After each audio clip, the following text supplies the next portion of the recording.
Pandemi COVID-19 tak hanya mempengaruhi tatanan kehidupan, namun juga berimbas kepada kancah politik Indonesia.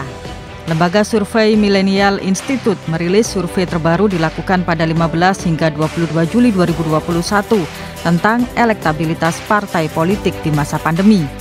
Hasilnya ada penurunan elektabilitas partai dibandingkan perolehan pemilu 2019. Direktur Eksekutif Suara Millennial Institute Muhammad Aderman mengungkap partai lama disinyalir tidak mampu menjaga perolehan di masa pandemi ini. PDIP masih menempati urutan pertama dalam tingkat elektabilitas, namun suaranya menurun menjadi 17,5%. Disusul Gerindra 10,5%, di urutan ketiga Partai Demokrat 6,9%.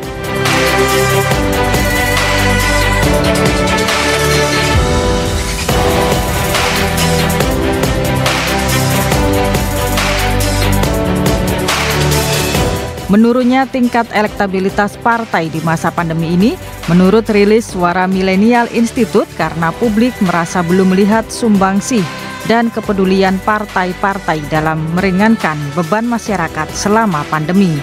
Sementara hasil survei for Political Communication Studies CPCS pada Mei 2021 memperlihatkan ada 3 partai politik yang paling banyak dipilih kalangan milenial dan generasi Z. Urutan pertama terdapat PDIP dengan elektabilitas 17,6%, kemudian Gerindra 13,4% dan Partai Demokrat 10,3%. PDIP dan Gerindra memang tetap menjadi pilihan teratas pada segmen pemilih dan generasi Z. Namun dibandingkan tren setahun terakhir, elektabilitas PDIP berkurang banyak. Partai Demokrat yang elektabilitasnya di antara pemilih milenial dan generasi Z mencapai 10,3%, menggusur Golkar yang biasanya di urutan ketiga di antara pemilih semua umur.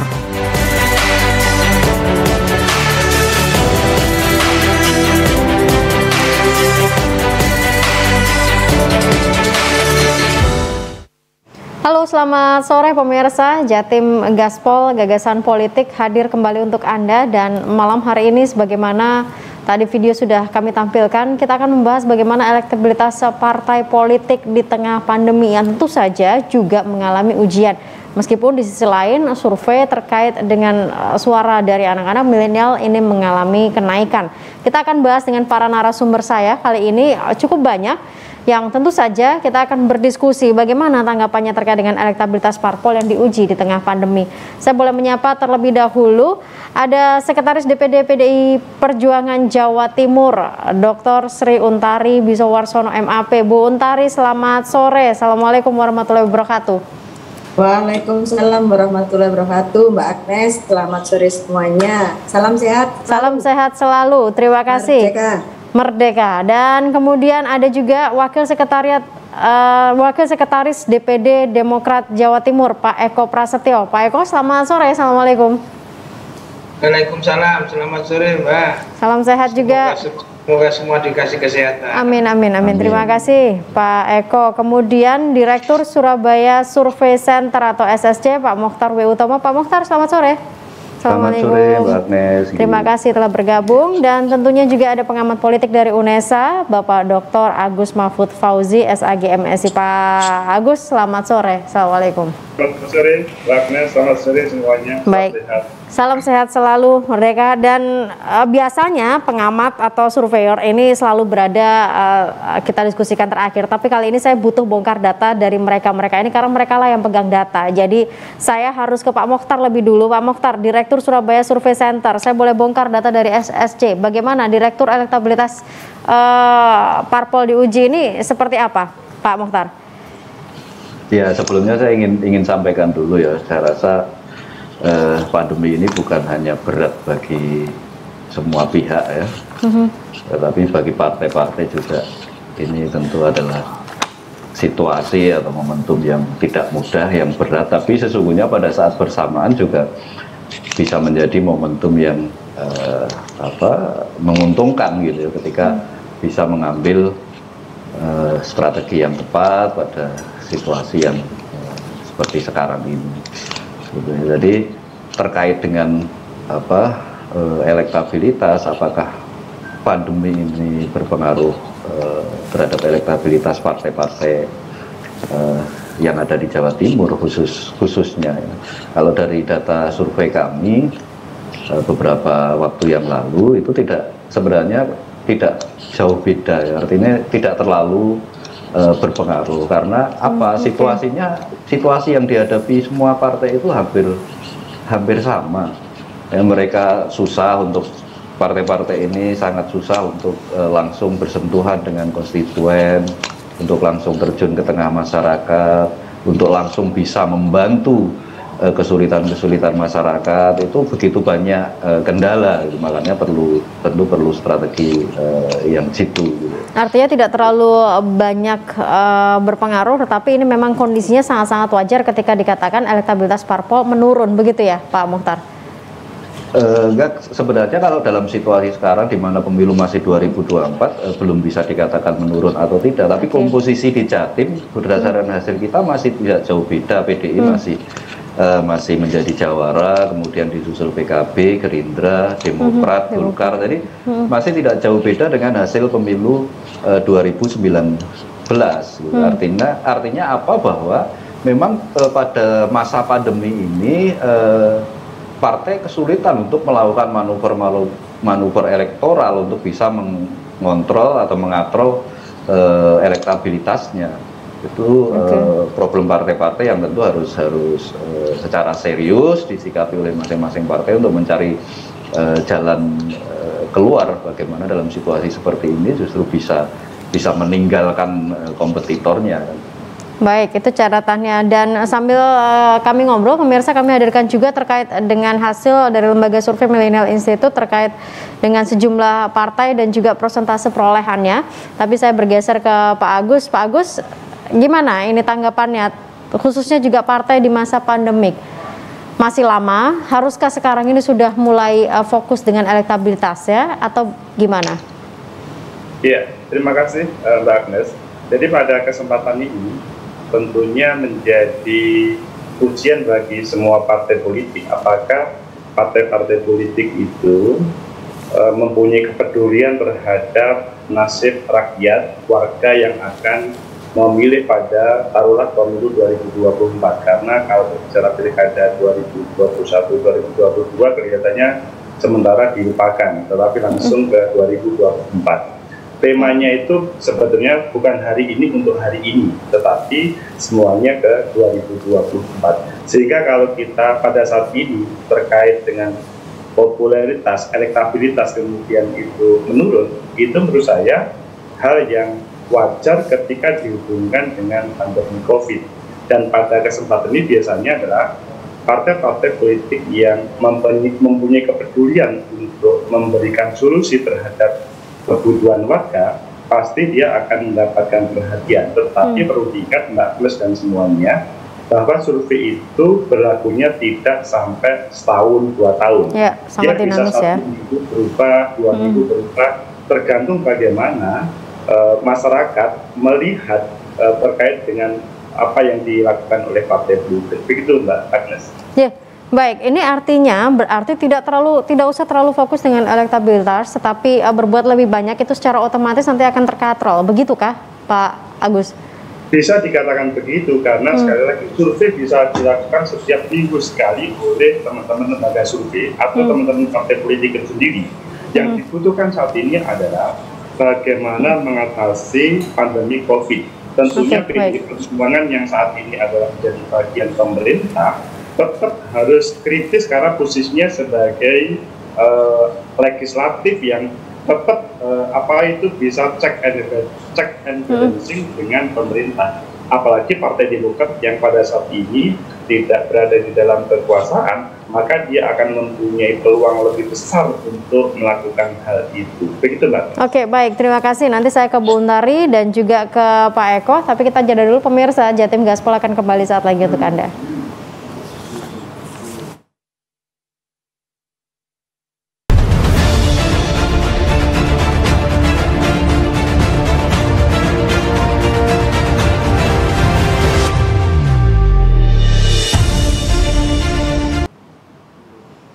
Kami tampilkan terlebih dahulu pemirsa terkait dengan hasil dari lembaga survei Millennial Institute di mana Partai Demokrasi Perjuangan Indonesia (PDIP) 17,5% ini menduduki peringkat atau posisi teratas.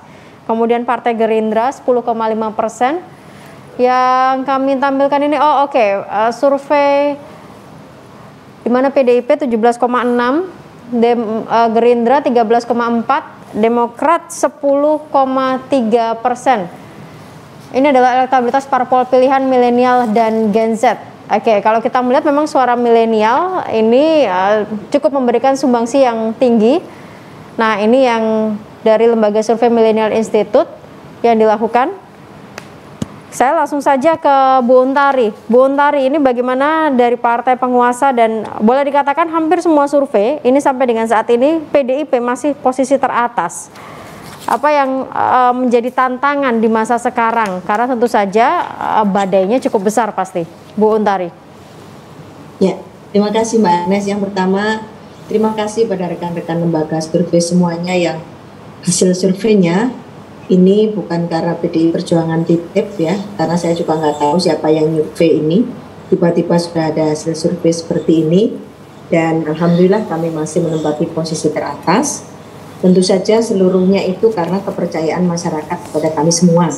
Nah, kalau kemudian muncul ganti posisi dari teman-teman partai yang lain, saya kira itu semuanya juga sesuatu hal yang lumrah. Karena survei ini adalah salah satu alat ukur untuk melihat bagaimana respon masyarakat terhadap partai politik begitu. Nah, PDI Perjuangan ini Ibu Ketua Umum kami ini nggak henti-hentinya nyuruh kita turun. Bahkan istilahnya begini, kalian kalau kerja ke bawah sampai pingsan, kalau belum pingsan berarti nggak kerja kalian.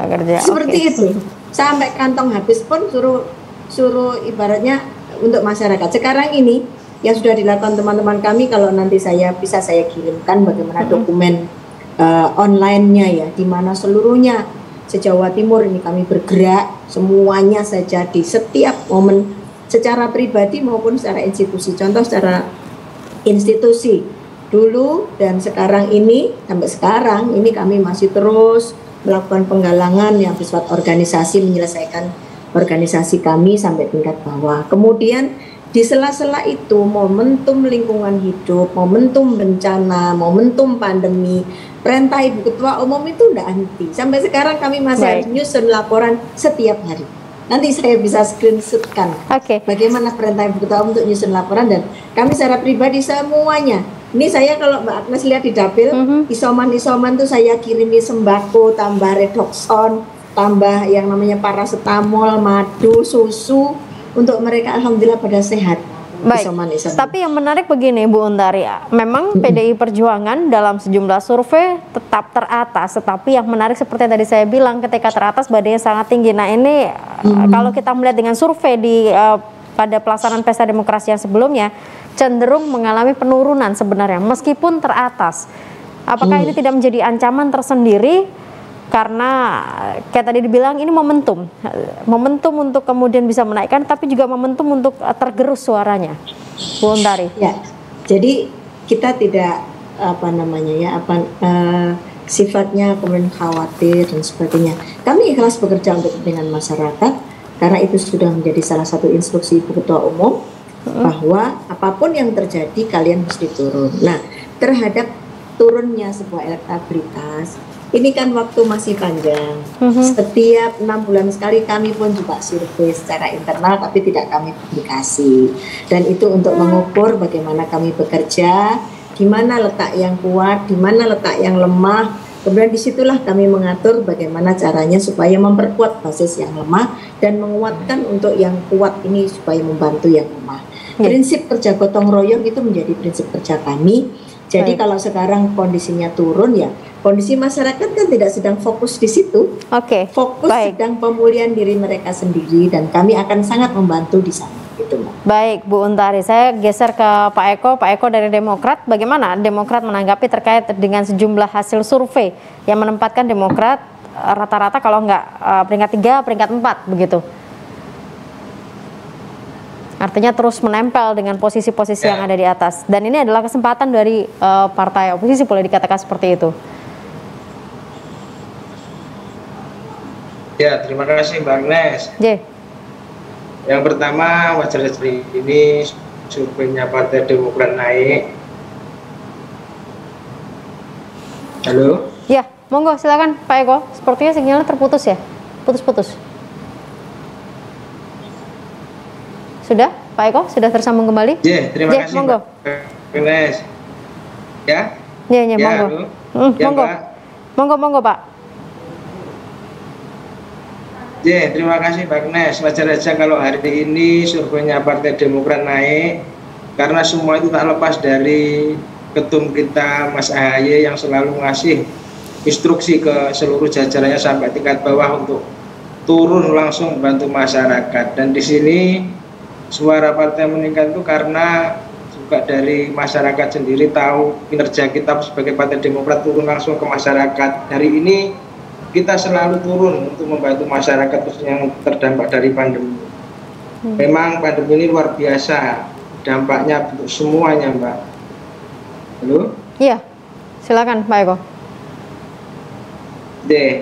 Dan hari ini kita sebagai kader Partai Demokrat terus turun ke dapilnya masing-masing. Kita sendiri juga, saya di dapil saya sendiri setiap hari juga melakukan instruksi dari DPP untuk turun langsung membantu masyarakat. Ya mungkin sampai hari ini kalau surveinya Partai Demokrat naik, mungkin itu ya suatu alhamdulillah, dan semoga ini peningkatan survei ini bisa bertahan sampai seterusnya.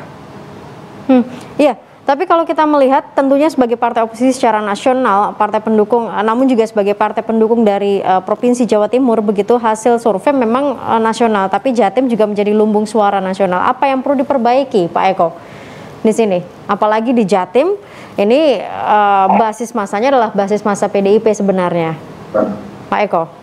Ya, yang jelas untuk meningkatkan komunikasi, Mbak, dari sektor semua, karena di DPP sendiri ngasih instruksi ke DPD, DPD juga langsung ngasih instruksi ke DPC sampai tingkat paling bawah, yaitu PAC, tingkat kecamatan dan juga tingkat desa, ranting. Dan hari ini komunikasi itu selalu kita jalin, karena tak henti-hentinya juga Mas kita ketua kita Mas AHY terus ngasih terus instruksi ke kita untuk selalu turun ke masyarakat untuk membantu mana caranya yang masyarakat yang terdampak dari pandemi tersebut. Oke, baik, kita jeda dulu sebentar, dan nanti setelah jeda pemirsa, saya nanti akan kembali ke Pak Mukhtar, kemudian juga ke para partai dan juga ke Pak Agus terkait dengan bagaimana suara milenial ini ternyata menempati posisi yang cukup tinggi. Jadi ketika dikatakan elektabilitas partai politik lama ini disinyalir turun, tetapi suara dari generasi milenial untuk para partai ini justru makin tinggi. Kita coba lihat sesaat lagi untuk Anda.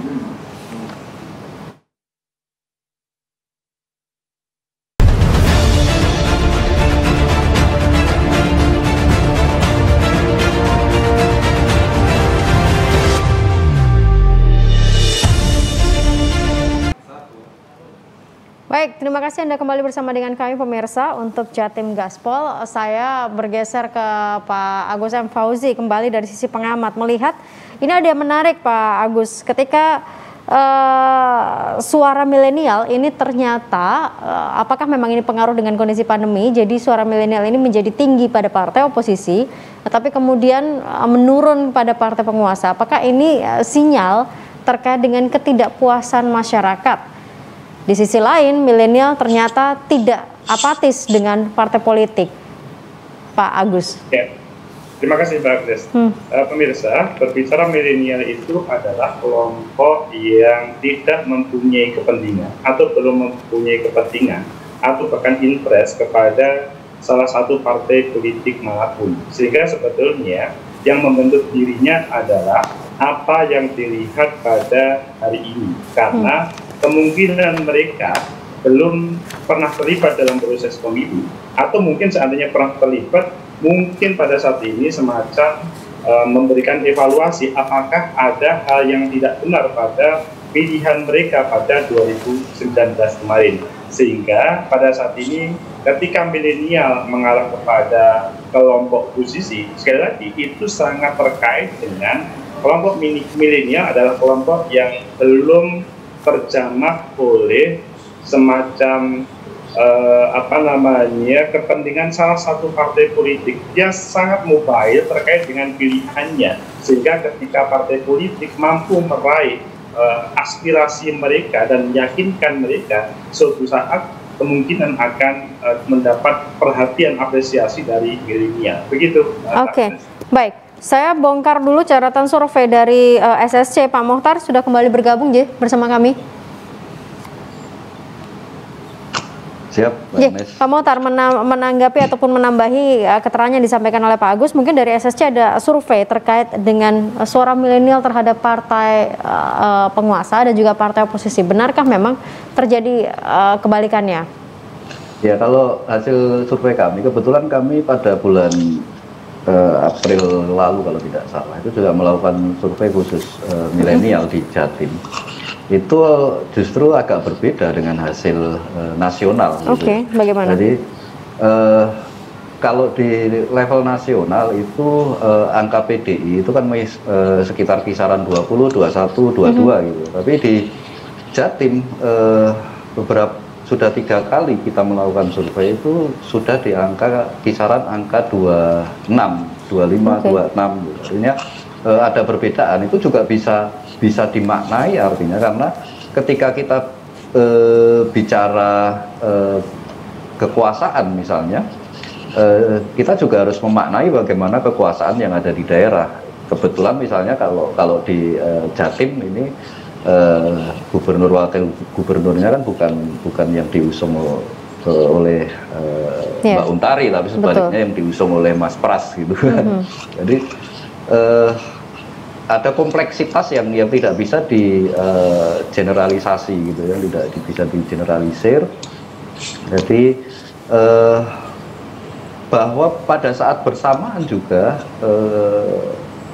ketika bedanya konteks Jawa Timur, pada saat bersamaan selain Demokrat mengalami kenaikan karena keuntungan relatif sendirian sebagai partai oposisi, tapi faktanya dari hasil survei kami, PDI juga relatif mengalami peningkatan. Itu perbedaan dengan hasil survei nasional. Apa yang menjadi indikasi peningkatan ini artinya apa? Bahwa publik itu sesungguhnya dalam menunggu partai yang berbuat. Gitu ya, menunggu partai yang berbuat. Jadi mereka mengapresiasi Demokrat mungkin dengan berbagai masukan dan kritiknya, sekaligus tindakannya di tengah masyarakat, tapi juga mengapresiasi PDI yang juga melakukan tindakan-tindakan langsung di masyarakat seperti tadi yang sudah banyak diilustrasikan. Tapi secara umum di Jatim petanya belum jauh berubah seperti tadi sudah saya sampaikan. PDI di kisaran angka 25-26, kemudian PKB di kisaran angka 16, kemudian Gerindra di kisaran angka 10, Demokrat di kisaran angka 7-9. Jadi belum ada perubahan yang relatif signifikan. Artinya apa ini? Seperti semula sudah saya sampaikan, belum ada manuver-manuver elektoral yang cukup berarti yang dilakukan partai-partai di Jawa Timur yang bisa memuaskan masyarakat, gitu ya, sehingga bisa mengatrol dengan lebih cepat elektabilitas partai tersebut. Baik. Saya berarti dari apa yang disampaikan oleh Pak Agus dan juga Pak Mokhtar, saya ke Pak Eko Prasetyo. Pak, ini bagaimana ketika dikatakan belum ada manuver-manuver elektoral di Jatim yang kemudian bisa mendongkrak ataupun menaikkan elektabilitas, apa yang kemudian menjadi terobosan dari partai begitu untuk bisa menaikkan suara? Ya, hari ini kita semua dalam proses turun langsung ke masyarakat, Pak Nes, karena hampir semua dari tingkat DPC juga selalu turun ke bawah untuk membantu masyarakat. Kami juga yang di fraksi Demokrat DPRD Provinsi Jawa Timur, anggota fraksi juga serentak untuk turun membantu masyarakat yang terdampak dari COVID ini, Pak. Dan untuk hasilnya mungkin nanti, karena hari ini kita baru turun semua untuk membantu masyarakat yang terdampak dari pandemi. Oke, artinya baru hari ini turun kepada masyarakat yang terdampak pandemi begitu ya? Bukan mulai hari ini Mbak, tapi udah beberapa selama pandemi ini kita udah sering turun. Dan ini gencar-gencarnya kita juga turun ke masyarakat untuk membantu masyarakat yang terdampak dari pandemi ini. Oke, tapi tentu saja ketika membantu, ketika berkiprah di masyarakat, tetap identitas partai itu tetap dimunculkan begitu ya, supaya masyarakat bisa melihat bagaimana kiprah partai, begitu Pak Eko Prasetyo? Ya tidak begitu kita tampilkan Mbak, karena di sini masyarakat juga sudah tahu, karena kita juga wakil masyarakat di dapilnya masing-masing. Dan seluruh komponen di DPC kan setiap kabupaten kita juga ada, jadi mungkin masyarakat juga sudah tahu ini bantuan dari siapa. Baik, masyarakat sudah tahu dan sudah paham. Bu Untari, menanggapi tadi apa yang disampaikan terkait dengan suara milenial untuk partai penguasa, ada yang naik tapi ada yang tetap setia begitu boleh dikatakan, tapi ada juga yang mengalami penurunan, tidak percaya dengan apa yang dilakukan oleh partai penguasa. Bu Untari. Ya, kalau melihat di Jawa Timur, karena Pak Muhtar pernah membedah ya hasil surveinya Pak Muhtar itu waktu yang lalu, kami melihat kepercayaan milenial pada PDI Perjuangan meningkat, Mbak Agnes. Itu nanti bisa dibuka di surveinya Pak Muhtar bulan April yang lalu. Itu karena sebenarnya secara akal sehat itu begini, total penduduk Indonesia hasil survei terakhir 279 juta ya, 279 juta manusia, itu 65,3-nya itu adalah milenial, sehingga pemilih terbesar nanti itu adalah pemilih milenial.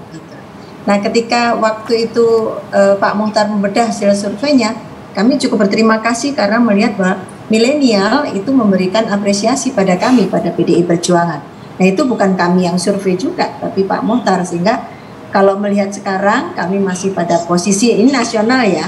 Karena kalau nasional, karena Mbak Agnes ini tempatnya di Jawa Timur, saya kira lebih bagus memotret Jawa Timur, sehingga lebih dekat dengan situasi yang bisa kita lekati sekarang. Nah maka saya selalu katakan, Mbak Agnes akan undang saya berapapun, beberapa kali, saya tetap akan bisa tunjukkan bagaimana laporan kinerja teman-teman kami kepada Ibu Ketua Umum tentang COVID ini per Juli tanggal 4. Tiap hari ada seperti itu, jumlah totalnya ya yang bisa saya bacakan, isinya mulai rujukan RS, jadi detail sekali.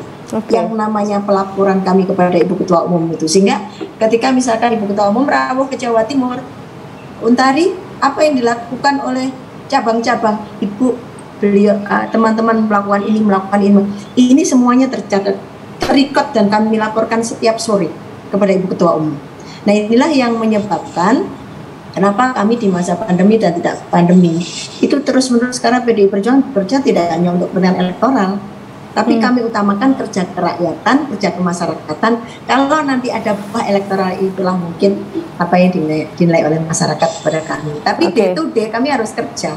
Baik, berarti menganggap elektoral itu sebagai bonus begitu ya atas apa yang dikerjakan. Ya, atas kerja keras yang dilakukan oleh kita semua. Tapi salah satu juga yang kemudian ini cukup menguat, boleh dikatakan sebagai alasan apakah tetap sebagai pendukung atau tidak, diberlakukannya PPKM darurat. Apakah ini nanti juga bisa membuat elektabilitas PDIP menurun, Bu Untari? Khususnya juga di wilayah-wilayah di daerah yang kemudian merasa menjerit, rakyat kemudian merasa tidak terima begitu? Saya kira begini, harus ada edukasi kepada rakyat. Bahwa virus ini ada. Ini tidak hoax. Saya sudah habis 4 loh ya, ibu saya, kakak saya 2, kakak ipar saya 1. Artinya kalau ini masih dibilang hoax, ini berarti mereka tidak belajar. Nah PPKM darurat ini kan kebijakan Presiden untuk mengurangi persebaran pandemi ini. Sehingga menurut saya, maka saya usulkan pada Gubernur kemarin di rapat paripurna, Isoterdes, isolasi terpadu tingkat desa. Kenapa? Saya sudah melihat dari rumah saya di Malang ya, di setiap desa dan kelurahan di Malang Raya itu orang sakit jumlahnya nggak kurang-kurang, Mbak. 1 RW saya saja 11 orang. RW sebelah kanan saya 3 orang, SW sebelah kiri saya itu yang seputaran rumah saya loh ya. Saya bantu yang isoman-isoman dengan makanan dan kemudian sembako dan obat-obatan. Itu hanya yang di lingkungan saya, belum keseluruhan. Jadi PPKM darurat ini kebijakan memang tidak enak, tetapi Presiden sudah menyampaikan bansos mulai dari pemerintah kabupaten kota, pemerintah pusat, pemerintah provinsi, dan juga dana desa. Nah, kalau kita pengen supaya ini cepat selesai, tetap kami akan usulkan Isoterdes. Dan saya sudah bikin pilot project di salah satu desa namanya Girimoyo yang ada di Malang. Bisa kok itu dilakukan. Jadi PPKM darurat menurut saya itu tidak akan pengaruh apapun ya. Tidak enak, tidak enak memang. Tapi itu harus dilakukan daripada rakyatnya semuanya kena dan korbannya lebih banyak lagi. Gitu. Baik, kita jeda dulu sebentar pemirsa. Jatim Gaspol akan kembali saat lagi untuk Anda.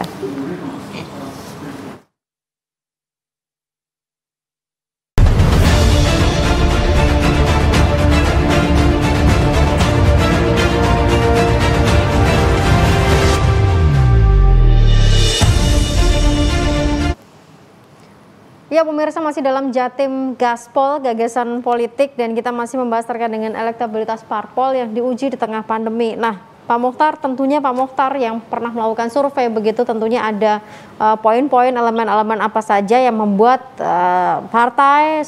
sebuah partai mengalami penurunan, sebuah partai tetap suaranya, sebuah partai mengalami kenaikan.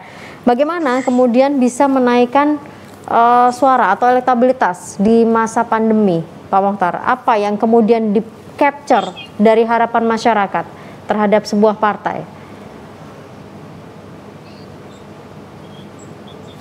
Izin Pak Mokhtar, mikrofonnya masih ditutup. Ya, ampun. Jadi secara umum itu kan ada beberapa variabel ya yang berpengaruh terhadap naik turunnya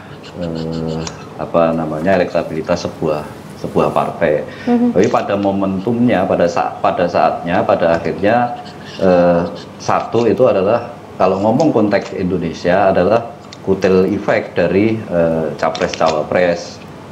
Kemudian itu sudah kita alami bersama mulai 2004 ya, bagaimana capres-cawapres sangat berpengaruh besar terhadap elektabilitas sebuah partai.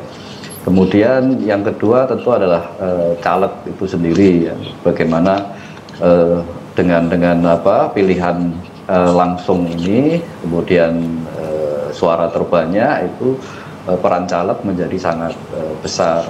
Kemudian yang ketiga tentu adalah mesin partai. Semakin solid mesin partai, tentu kinerjanya akan semakin berpengaruh besar terhadap peningkatan elektabilitas. Kemudian tentu adalah isu dan program kerja yang diangkat gitu, yang dialu-alukan kepada masyarakat, yang berkaitan langsung dengan kebutuhan, kepentingan, dan kepuasan masyarakat. Dan itu semua sifatnya sangat dinamis gitu ya. Seperti pada masa pandemi seperti sekarang ini, tentu apa yang menjadi kebutuhan, kepentingan, dan kepuasan masyarakat akan sangat berbeda pada situasi yang dibanding pada situasi yang normal. Nah, di sini kan kemudian bagaimana masing-masing partai bisa memahami dinamika kontekstual ini ya, terutama dalam masa pandemi ini. Karena pilihan-pilihan alternatif di balik segala keterbatasan dan kesulitan yang dialami oleh partai untuk bisa langsung menyapa warga, menyapa masyarakat, itu tentu harus dicarikan jalan keluar yang efektif seperti apa. Mencari jalan keluar begitu ya, dan salah satunya tentunya mungkin segala macam bantuan yang sempat dikatakan tadi dalam diskusi di awal. Nah, dari apa yang disampaikan Pak Mokhtar, saya ke Pak Agus. Pak Agus, saya tidak tahu apakah masyarakat ini bisa membedakan, mengcapture bahwa bantuan yang memang diberikan partai ini adalah sebagai tupoksinya partai, atau hanya sekedar pencitraan untuk menaikkan elektabilitas. Masyarakat kita masih aware tidak dengan hal seperti itu, Pak Agus? Atau memang mereka merasa, ya ini memang seharusnya yang dilakukan oleh partai? Iya, terima kasih Mbak Agnes. Salah satu fungsi partai politik adalah memberikan solusi terkait dengan apa yang menjadi kebutuhan di dalam kehidupan sosial politik, ataupun juga dia adalah memberikan semacam menghadirkan sebuah alternatif kepemimpinan di dalam proses kepemimpinan negara kita. Memang kalau hadir sebuah bantuan itu kan yang paling diuntungkan adalah bisa pemerintah, maksudnya partai politik yang ada hubungannya dengan pemerintah, atau calon-calon legislatif atau legislatif yang kemudian mampu untuk menampilkan itu. Jadi masyarakat kita sebetulnya pada dasarnya adalah sangat rasional, tetapi dia bisa membedakan antara, oh ini adalah memang bantuan dari pemerintah melalui partai politik atau anggota legislatif, atau mungkin ini murni dari partai politik atau pengurus-pengurus di level cabang, ranting, dan selanjutnya. Saya pikir masyarakat kita sangat cerdas, tetapi yang membedakan adalah dari itu semuanya adalah bahwa ini ditampilkan untuk membantu yang sebenarnya atau hanya untuk bagaimana kemudian ada hubungannya dengan taruhlah popularitas atau untuk kepentingan yang jangka pendek. Itu kemudian masyarakat akan sangat paham tentang hal itu, sehingga ketika teman-teman partai politik, Mbak Untari, Mas Eko, kemudian hanya menampilkan yang seperti itu tadi, yang sepintas, maka kemungkinan akan semacam ditolak atau tidak akan mendapat apresiasi itu tinggi. Tetapi sebaliknya, karena kalau dengan keikhlasan, dengan membantu total rasanya, kemungkinan mereka juga akan welcome, meskipun itu sadar adalah bantuan dari pemerintah lewat partai ataupun legislatifnya. Begitu, Mbak Agnes. Baik, Pak Agus, Bu Untari dan juga Pak Eko, tentunya selain memberikan bantuan, karena juga nantinya akan terkait dengan elektabilitas, pastinya dari masing-masing DPD ini punya suara untuk disampaikan kepada pusat, yang disampaikan melalui DPD. Nah, kalau dari PDI Perjuangan Jawa Timur, bagaimana Bu Untari?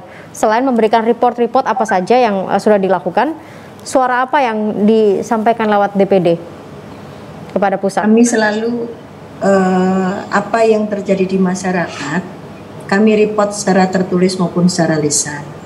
Terjadi di masyarakat tuh misalkan terkait dengan bantuan dari pemerintah, misalkan yang 1,2 juta, yang 2,4 juta, itu larinya kemana ya? Kita kan cari, sudah mengena belum ke masyarakat? Oh, ternyata nggak banyak yang terbantu. Dari yang diusulkan cuma 9. Kami sampaikan kebijakan ini belum nyampe ke bawah. Saya kan begitu. Itu contoh ya. Kalau itu yang kebijakan-kebijakan dari pusat. Nah, kalau kemudian yang kami usul bagaimana supaya Jawa Timur misalkan bersama dengan 38 kabupaten kota mendapat perhatian dari pemerintah. Kita melihat bahwa daerah X ini misalkan, daerah Surabaya misalkan, dengan kepadatan penduduk 3 juta orang, dengan mobilitas tinggi dan kota metropolitan kedua di Indonesia, maka butuh segera vaksinasi yang banyak. Kenapa? Karena dia perlintasan manusia. Semakin banyak orang divaksin, secara umum, secara uji kesehatan akan semakin baik tingkat kesehatan masyarakat. Maka dulu itu Ibu Puan datang ngecek, terus kemudian karena beliau juga anggota ketua DPR RI, kemudian bisa ikut membantu 30.000 vaksin. Itu salah satu hal yang kami bottom up top down ya. Nah, perintah-perintah dari pusat misalkan hari ini kami tadi ada simulasi mitigasi bencana. Hari ini tadi dilakukan jam 1:30 oleh Ibu Ketua Umum bersama dengan seluruh kami se-Indonesia, dan kemarin pelatihan relawan nakes dari PDI Perjuangan, satu cabang ngirim 2, dari DPD ngirim 1, yang itu nanti akan diterjunkan di mana. Baik Bu Untari, saya bergeser ke Pak Eko Prasetyo dari Demokrat, dari DPD. Bagaimana berusaha memfasilitasi kebutuhan-kebutuhan mendasar dari warga saat ini, oksigen, rumah isoman, bantuan permakanan, sembako, bahkan termasuk juga vaksinasi, Pak Eko? Ya, hari ini kemarin juga Partai Demokrat DPD juga membantu 50.000 masker kesehatan untuk tenaga medis, karena tenaga medis itu garda terdepan Mbak yang mengurusi masalah COVID. Selain itu kita juga Partai Demokrat terus turun membantu masyarakat. Yang jelas kita juga yang isoman semua kita perhatikan, juga penunggu orang yang baru sakit kena COVID di rumah sakit juga kita perhatikan, kita kasih bantuan di beberapa wilayah. Yang jelas itu, Mbak. Oke, tapi yang menarik di sini adalah ketika saat ini kita sedang pandemi, Pak Eko, tentunya semua sebenarnya sedang melepas baju kepartaian begitu kan, karena semua sedang bergotong royong. Ya, saya tidak tahu bagaimana kemudian Demokrat memisahkan antara fokus di pandemi, tetapi juga harus fokus terhadap suara yang harus dijaga, Pak Eko.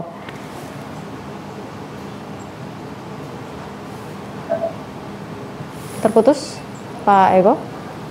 Oke, saya geser ke Bu Untari kalau gitu. Ya, oke, monggo silakan Pak Eko.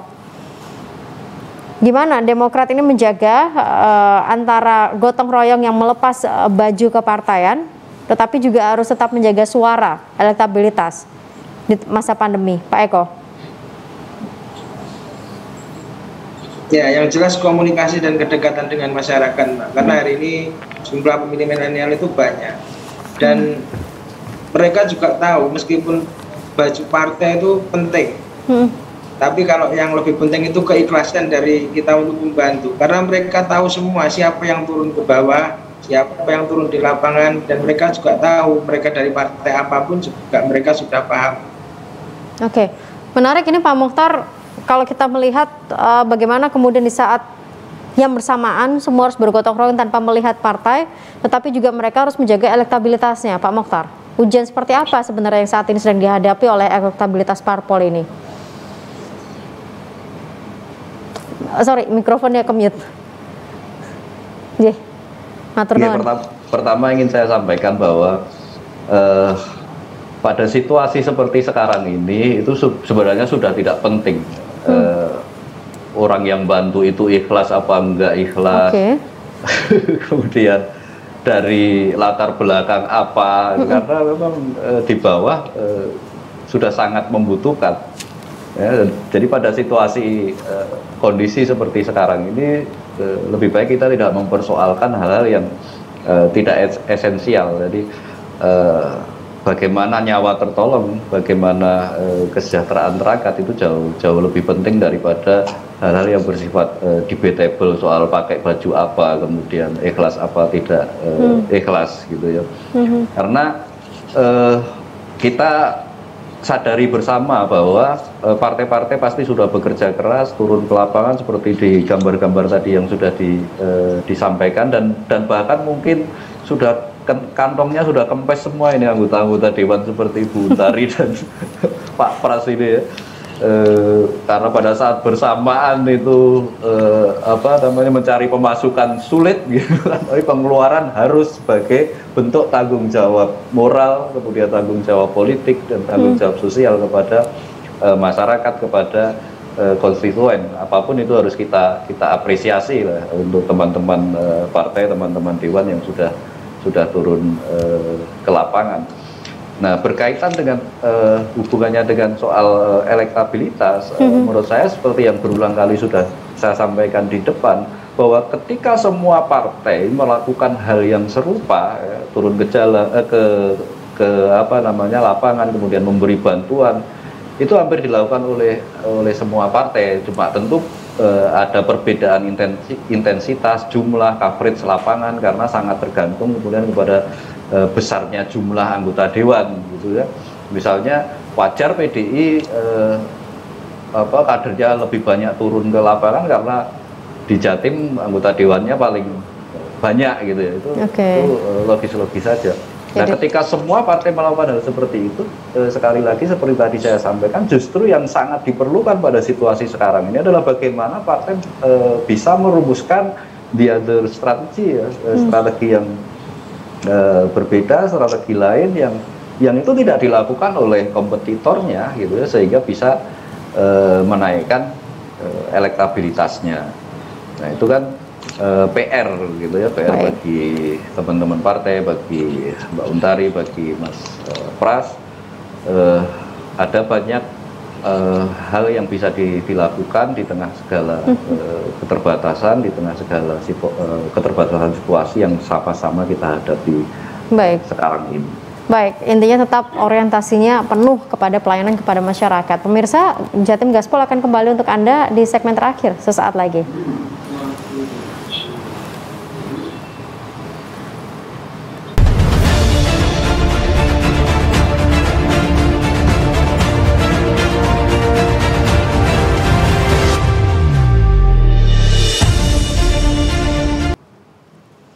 Ya, masuk dalam segmen terakhir pemirsa untuk Jatim Gaspol. Waktu saya tidak banyak, jadi mungkin nanti para narasumber akan memberikan closing statement secara singkat-singkat. Kurang lebih 7 menit total untuk semuanya. Saya ke pengamat terlebih dahulu, Pak Agus. Apa yang harus dilakukan di masa pandemi ini? Apakah memang masih harus memikirkan elektabilitas atau bagaimana? Silakan, Pak Agus. Untuk persiapan 2024 sebetulnya tidak harus didesain ini semuanya untuk persiapan 2024.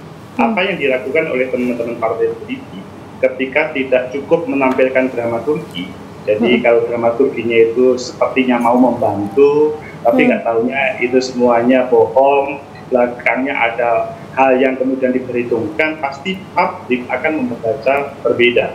Sehingga lebih baik apa yang dihadirkan oleh publik itu adalah merupakan yang ditunggu-tunggu dan kemudian dengan kesadarannya sehingga publik akan sangat bisa menerima. Tidak cukup hanya seperti teman-teman pada kesempatan ini sepertinya membantu, tapi kemudian akhirnya ada penolakan. Ada beberapa teman-teman partai politik yang misalkan memberikan bantuan itu tidak dengan cara yang tepat, bisa-bisa kemudian mereka akan terprovokasi dan melakukan penolakan. Seandainya yang terjadi di lapangan itu betul-betul, maksudnya semua dalam suasana membutuhkan, maka pasti partai-partai politik itu juga semuanya akan mempunyai kepedulian. Ketika ada semuanya peduli, maka tidak harus antara partai satu dengan partai lainnya kemudian berebut.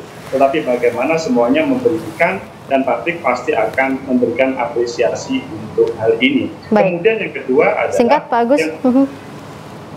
Kemudian yang kedua adalah bagaimana teman-teman untuk menyongsong 2024 tidak cukup. Sekali lagi, apa yang diberikan evaluasi kepada berbagai banner yang ada di luar, itu tidak harus kemudian ditiru oleh teman-teman anggota legislatif yang ada di daerah. Kalau misalkan menampilkan banner, itu ada hubungannya dengan semuanya penanganan COVID atau bagaimana solusinya. Tidak cukup kemudian kalau dia hanya menampilkan banner atau putus saja, pasti itu akan dapat apresiasi negatif. Begitu. Baik, Pak Agus, matur nuwun, ini catatannya khususnya juga terkait dengan penambahan banner. Saya ke Pak Mokhtar. Pak Mokhtar, monggo secara singkat. Oke, catatan saya sederhana saja. Jadi untuk teman-teman partai, untuk partai-partai politik khususnya di Jawa Timur, dalam tanda petik berbuat saja. Berbuat saja. Berbuat saja. Kalau berbuat pasti nanti akan dinilai, karena karakter utama pemilih milenial yang akan menjadi pemilih dominan di pemilu 2024 nanti itu adalah seorang information seeker ya. Dia aktif, jari-jarinya terus mencari informasi. Jadi setiap perbuatan kita itu pasti ada jejak digitalnya, pasti terekam, dan itu pada akhirnya akan bisa diketahui oleh terutama pemilih milenial yang sangat aktif terus dalam mencari informasi. Jadi kalau berbuatlah, tidak perlu khawatir, pasti akan mendapatkan imbalan pada saatnya. Baik, berbuat saja. Saya bagi 1 menit dengan Pak Eko dan juga Bu Untari. Saya awali dari Pak Eko dulu. Pak Eko, komitmen dari partai bukan semata-mata tentang elektabilitas, tetapi lebih kepada kemanusiaan. Pak Eko, silakan secara singkat. Ya, yang jelas hari ini untuk menjaga semua kita tetap turun ke masyarakat, karena tadi Pak Mokhtar juga berbicara milenial itu bakal tahu, Pak. Semua kita siapa yang turun, siapa yang membantu untuk masyarakat. Saya jelas depan untuk 2024 saya yakin karena ketum kita juga milenial, ketua DPD juga milenial. Saya yakin milenial bakal pasti milih Partai Demokrat untuk kedepannya. Baik, terima kasih banyak Pak Eko Prasetya. Saya ke Bu Untari, secara singkat monggo Bu Untari. Ya, terima kasih. Ada pandemi, tidak ada pandemi, kami akan terus bekerja. Ada panggilan, tidak ada panggilan, kami akan terus bekerja. Karena bekerja itu adalah bagian dari kebiasaan kami membangun partai. Bekerja di masyarakat, dan kemudian mengedukasi supaya mereka memahami bahwa yang kita lakukan ini adalah yang memang harus kita lakukan. Terakhir, kami terus akan mengelola bagaimana kebijakan politik yang ada di masing-masing tempat di mana kami punya tangan untuk ikut mengambil keputusan politik. Kami akan lakukan sebaik-baiknya sesuai dengan bagaimana rasa kemanusiaannya adil dan beradab. Terima kasih Mbak Agnes. Terima kasih Bu Untari, terima kasih juga Pak Eko Prasetyo, Pak Mokhtar, terima kasih Pak Agus, terima kasih. Semoga semua tetap dalam kondisi sehat walafiat sampai nanti kita bisa berjumpa via darat kembali, tidak hanya online. Terima kasih, salam sehat selalu dan tetap terus bergerak untuk tetap berorientasi pada kepentingan masyarakat. Dan pemirsa, ini menjadi akhir dari Jatim Gaspol kali ini. Saya Agnes pamit, salam sehat untuk semuanya, tetap jaga kondisi, jangan lupa tetap jaga prokes untuk diri kita dan juga untuk sekitar kita. Bersama-sama kita akan lewati pandemi ini. Selamat malam, sampai jumpa.